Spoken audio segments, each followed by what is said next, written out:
Hello everyone, and welcome to another Starcraft 2 video, and this one's going to be different from my previous ones in that it's a game that was actually live casted of myself with a couple of commentators. The site is the UEN. They actually are a nice little Starcraft 2 community, not as hardcore as like Team Liquid or something like that, but still active, and the website has strategies and videos and a fairly active forum and just nice guys there. So I'll put up some links to that. And yeah, this is going to be casted by Modrus and One Man Zerg, who are very knowledgeable players and much better players than myself. And so I thought this would be interesting to see what they would think seeing my fast expand and Raven build for the first time without any prior knowledge. So it's going to be an interesting cast, and the game itself I think is quite exciting. So I hope you guys enjoy this, and we'll get right into it. Here we go. Hopefully you guys aren't watching me. That was really lame. They're just gonna watch you give commentary on the game. Yeah, they're like, oh, that's what he looks like when he's reacting to that. That's crazy. Yeah, it's like if you watch the GSL when the game's going on and they show the players and the players are like deeply concentrating. Yeah. Or if you're Choya Foyu, you're talking to yourself. And it looks kind of funny. He stopped doing that now, which is kind of weird. Like, he did it like throughout all of GSL 3. He was talking to himself every time, and now he just seems completely fine. Like, yeah. He's just over it all of a sudden. Yeah. So, anyone who's watching who can't tell, this is a 1v1 on Metalopolis between Ketroc the Terran and Icecraft the Zerg. Icecraft's the Zerg now. What? Yeah, Icecraft definitely played Protoss before. I know this because I lost a series against him. I lost a PvP when he scouted my proxy, and then I lost a TvP because he got Colossus out really fast, and so he definitely played Protoss before. I think he also didn't you and him play last season? Yeah, we played. He sorry guys, that's that's the sirens outside my house. So, yeah, my bad. I live in San Francisco on a street, so that happens. But, yeah, he played Protoss, and me and SCV Rush both went 2-1 versus him. It was very good, very intense games. I was stressing out, man. So, yeah, I'm just going to verify.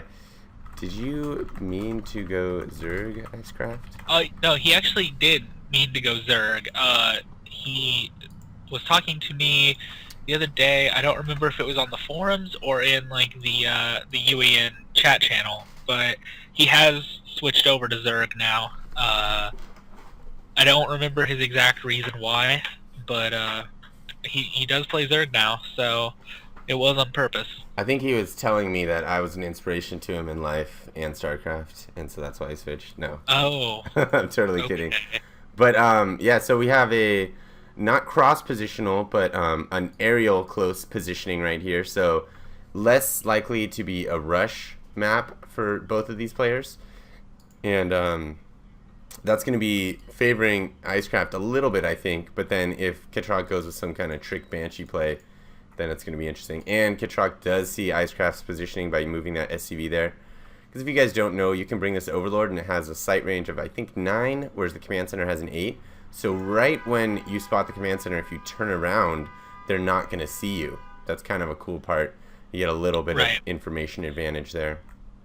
Now, something interesting about these positions, and something that I actually have not seen as much recently, but earlier in the game, it was actually very popular if you were a Terran against Zerg in this position, to go with some sort of blue flame drop or some type of Banshee harass, because you're so close to the Zerg by air here that it's even longer before he can get the Mutalisks out to actually stop you. And this is interesting. You can see Ketroc is delaying Icecraft's expansion, but at the same time, he has not even built a barracks. He's going expansion first.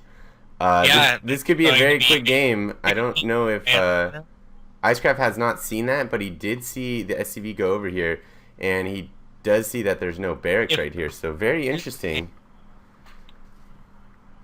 And Maggie asked who stole my microphone. Oh yeah, he says you're casting with a tin can.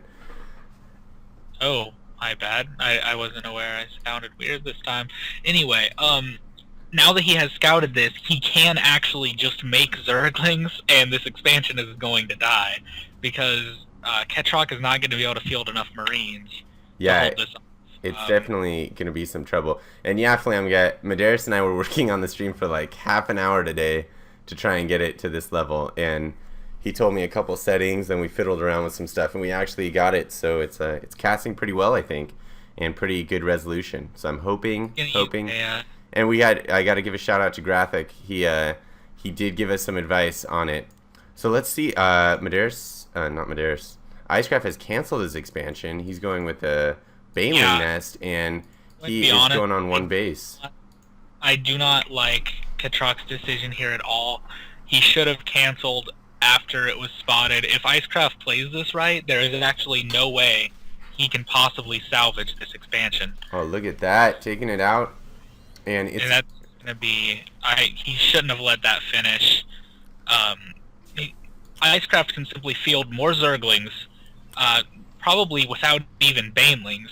This is really interesting, though. Check it out. Yeah, it's a planetary fortress that he's going with. So a planetary fortress fast expand. Now, this Marine is going to be able to handle this. It's just, is he going to be able to Baneling bust that? But a planetary will impede that because that's a tough wrap to get. So this might actually work out really well for Ketroc. Now, see, what the planetary here is going to do, though, is that he does have this expansion up. And yeah, he'll get the extra mining efficiency, and he'll build more SCVs, but it's sacrificing what is actually the main goal of the fast expansion. So if you think about it, he is actually in no better of a position. In fact, a worse position economically by doing that rather than doing, just say, a 2 barracks expand with a bunker. Because at least if 2 barracks expands, he doesn't have to take, both of these gas. He doesn't have to get the look at that. The Baneling bus totally foiled.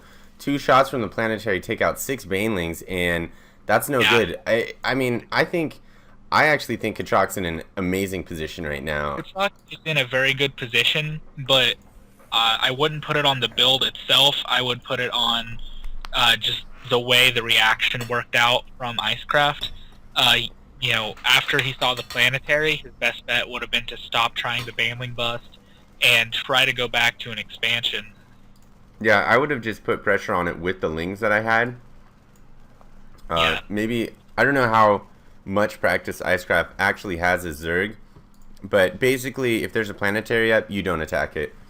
Unless you have Ultralisks or you have Mutalisks or some other air.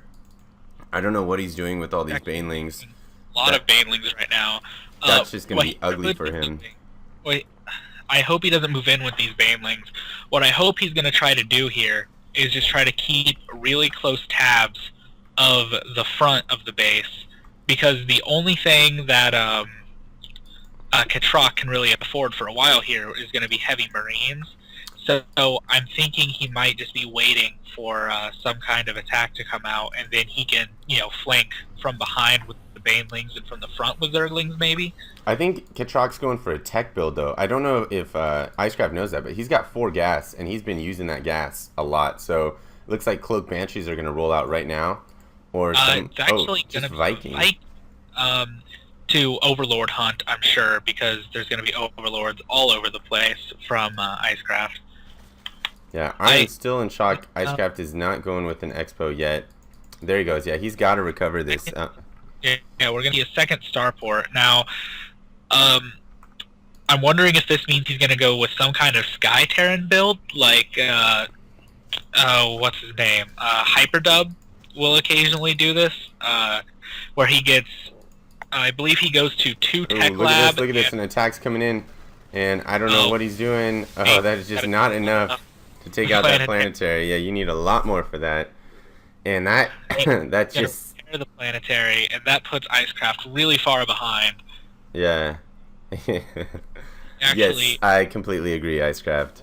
Oh my God, that was a complete fail. We actually have 1,775 resources lost so far for Icecraft, not to mention his expansion being delayed, and only 275 minerals lost for Ketroc. This build is actually going to work out very well, simply because Icecraft didn't handle it right. double Raven coming out from Ketroc. Maybe someone should tell him those aren't science vessels, and this isn't StarCraft 1. But that's going to be interesting. He can drop down a lot of auto turret harass, I think. Yeah, I'm not. That could be what he's going for, or he could be. He's not researching Hunter Seeker, so it's definitely not to. Yeah, it's definitely not to fend off Muta harass. And look at that, going with the third command center and a third starport. This is really interesting. And It you looks can. like it's going to be a Sky Terran build, or perhaps a Marine Raven build, which is actually incredibly effective versus Zerg if you get a high economy, because you can actually use the auto turrets against Banelings. You can just drop them in front of your army, and they have to bust them down. And the various other Raven abilities, the point defense and the Seeker Missile, make you pretty much impervious to Hydralisks and Mutas. Yeah. So that's my friend, who's known for saying ridiculous stuff. So I just had to tell him to not say anything crazy. But yeah, you can tell Icecraft has been droning up very hard right now. He's actually right in line with Harvester count. So he has suffered a bit up to this point, and he is a little behind, obviously, because of the mule to non-mule ratio. But he does have a chance to get back in this game macro-wise, and if he took a third, I think that would be advised at this point, as well as some more droning up, which it looks like he's stopped droning a little bit. What he really needs to do right now, he's going to need to sack an Overlord here, and or something else. He needs to get some kind of scouting information, because what he doesn't realize right now is that Ketroc only has 5 Ravens, a Viking, and 4 Marines. Yeah. Everything else is what's being protected by the planetary. And Icecraft right now could actually go and take 3 bases and still be perfectly safe, because there's just no attacking units. Yeah, and here's Ketroc going with a third expo, D'ing it up pretty well. Probably going to make it a planetary. Seems like his style of play. It looks like he goes with a lot of planetaries. You know, I would almost, at this point, I would like to see Icecraft expand a lot. Like, 2 or 3 more bases. Yeah. Take the gold, because there's really no way that Ketroc can stop Well, it. I guess we didn't see that, but Icecraft just ran a changeling in here, and he has spotted all these ravens. I'm very curious to see what his response is going to be to that. And here's his changeling still going around. Ketroc not targeting it down, so Icecraft will find out about this expansion over here that he doesn't know about, and realize he is also still not in a good position. And let's see, Harvester County is still way behind. What? With all those Ravens, I think the best counter would honestly just be make a lot of Zerglings, because if he's spending all of his gas on those Ravens, then basically what else is he going to possibly have? He's going to have Marines. Well, Zerglings do alright against Marines, and Banelings do really good against Marines. So unless Ketroc has some good Marine micro and good turret placement, Banelings are really going to tear up, the actual significant part of this army. Yeah, I think so. I do think though that Ketroc is just going to go with a mass auto turret build. I'm pretty sure of that. Like, that's his plan. He's just going to come in here and make fun of Icecraft with auto turrets, and it's going to work when you have this many Ravens. And it will work in this case, because there is not a lot of units out, really. Can you get some good fungals on this? This could turn really bad. Oh my god, Ketroc is going to lose all of these Ravens right here. This is going to be hilarious. Wow. Yeah, that's why you got to have some meat in those armies of yours. He's going to do some pretty significant damage, or maybe not even with all these infested Terrans. So many Ravens lost. That's actually a lot. He lost so much there. He has actually lost twice as much now. Well, pretty close. It's 2,400 to 4,600. Wow, look at that switch. Yeah, that is crazy.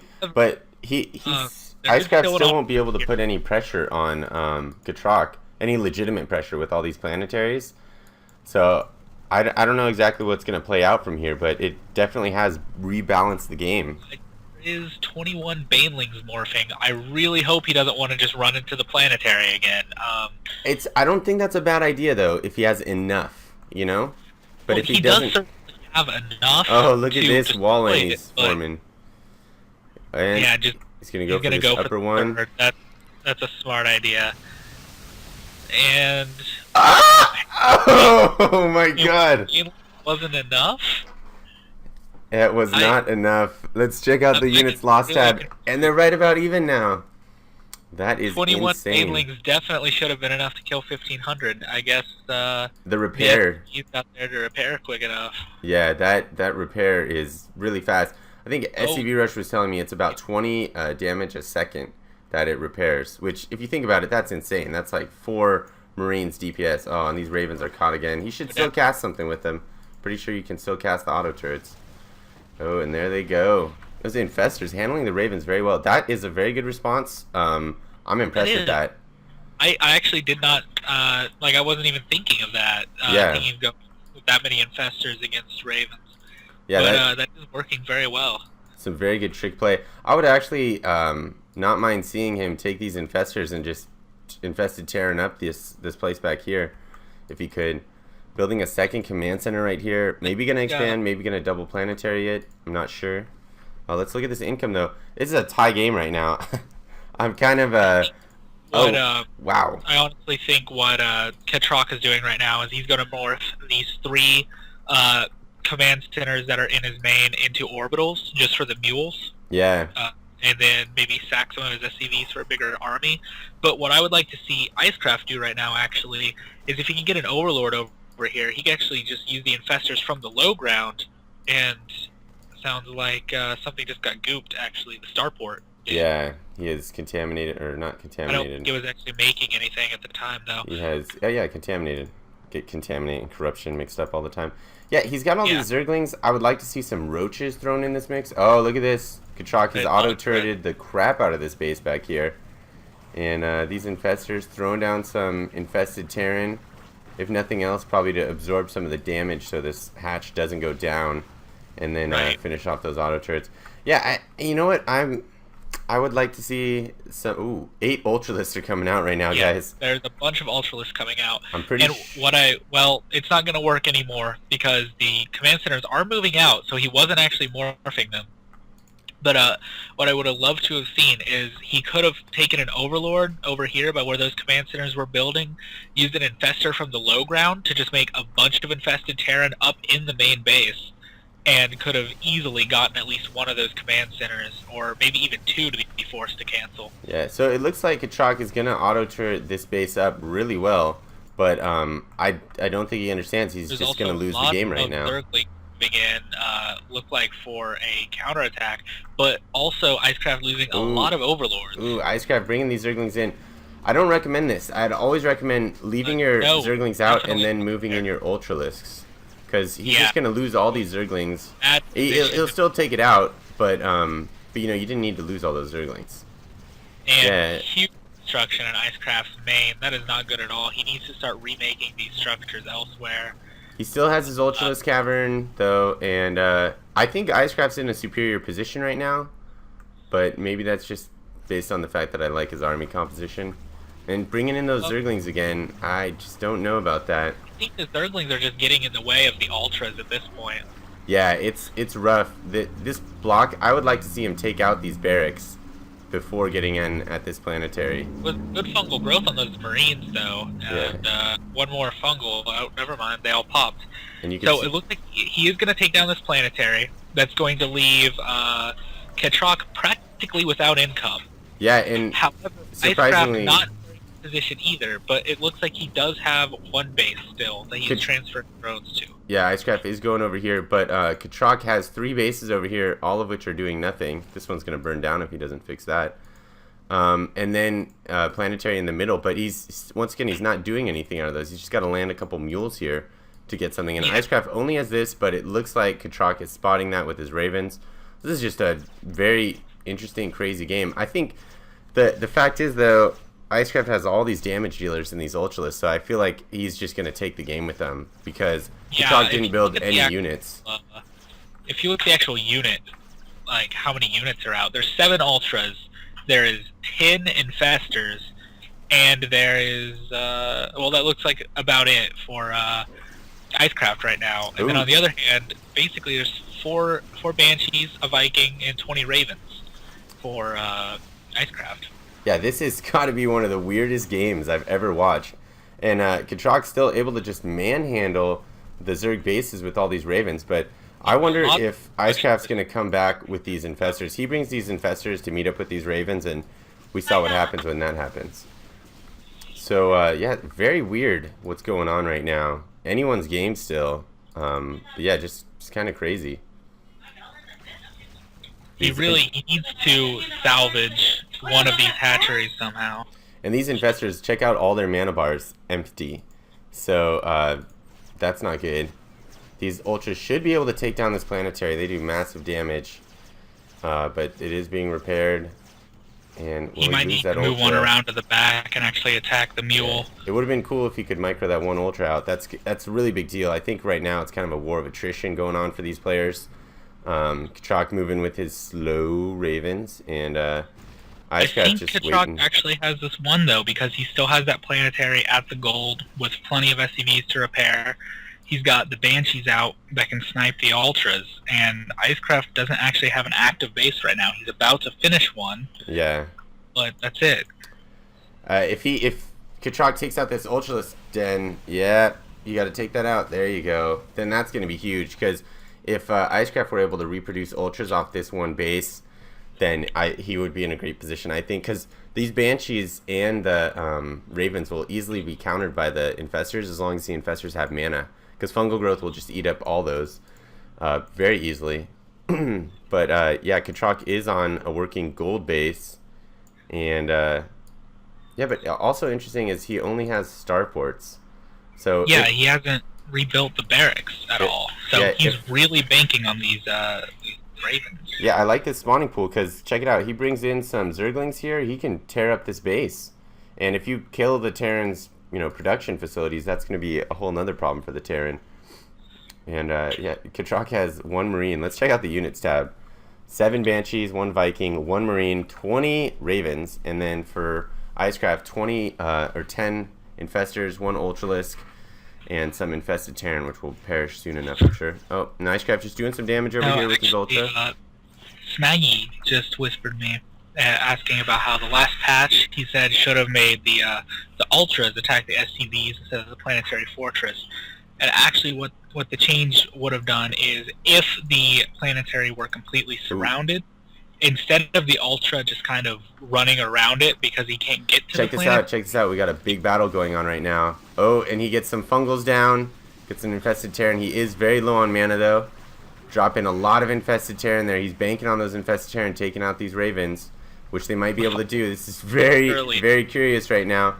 Here, these infested Terrans are battling it out. We got Game of the Casters right here. That is the magic user caster type thing. And he's burrowed, but all these Ravens are detectors, so burrow's not going to do too much for you. Getting out with those infestors right now. Good move, but he's going to lose this only base of his. And he's down to 18, 17 drones. Where are his drones? They're running away with the infestors, but they're going to get picked off by a couple of Banshees. Oh, and there's the GG from Icecraft. Very crazy game. Very crazy game. So yeah, Medeiros is talking about the priority. It doesn't prioritize them over the other unit, but if they're in the way, then they'll attack them instead. What it does is, like, before, if you had a Thor and he was completely surrounded by SCVs, and you told a Zergling to attack the Thor, what he would actually do is he would run in circles around the Thor. He wouldn't attack it, because the Thor had higher priority, so it's what needed to be killed, but the SCVs were in the way. Now it won't do that. Now if it's told to attack, the SCV will just has much priority, so it will actually kill an SCV to break through the wall and get to the Thor. So I hope you guys enjoyed that. It actually was a best of 3 series, and Icecraft went on to win Game 2 and Game 3. Even winning Game 1, I kind of expected that, because I know Icecraft is a really, really good player, and I have one build versus Zerg, basically, after the Ravens, and he'll be expecting that, and then I don't really have anything to fall back on, so I gotta work on some new builds, and I actually have been working on a new TvZ build, and I'll probably be putting a video up on that this week. It might be similar to a build that's already out there, but I am creating it myself just from my own style of play. If you are interested in Game 2, I tried to switch back to Bio Ball, so I was going for like the 2-base timing push, and it was just embarrassing. I didn't make any supply depots or any SCVs, and he just kind of took over. And then game 3, I went back to Ravens, and what happened was the first Overlord I sniped with my Viking had speed upgrade on it. It was really early Overlord speed, so I was expecting the drop. So I'm like, okay, what I'll do is I'll wait 2 minutes, I'll throw down a bunch of barracks, and in 2 minutes time I'll go and throw a lot of air turrets around the edge of my main base and bring all my Marines up there. And of course what I do, 2 minutes later, I totally forgot about the whole drop thing, and he came in and dropped me, and it was just ugly. So yeah, I decided not to put up those matches just because I'm embarrassed of them, and I can do whatever I want with this channel. So screw you guys. No, just kidding. So once again, this is the UEN. They have a live stream. If you really want to dig for it, you can probably find those matches, and you probably deserve to watch them. You can find them because they're buried in the video library. But yeah, interesting. Cool group of people, all levels of play, like from bronze right through diamond, and yeah, neat little community I found, and maybe you guys enjoy it too. And with that, we'll call it the end of this video. Thank you everyone, and goodbye.